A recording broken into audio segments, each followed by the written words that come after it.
Hey everyone, welcome to Tech My Life. In today's video, I'm gonna show you how to change reason on BuzzCast. So let's get started.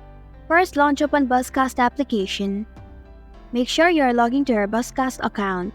Now tap on the icon which is at the bottom right corner of your screen. Tap on the gear icon at the top right corner of your screen. Now select reason option. Now select the reason or search for the reason that you would like to add.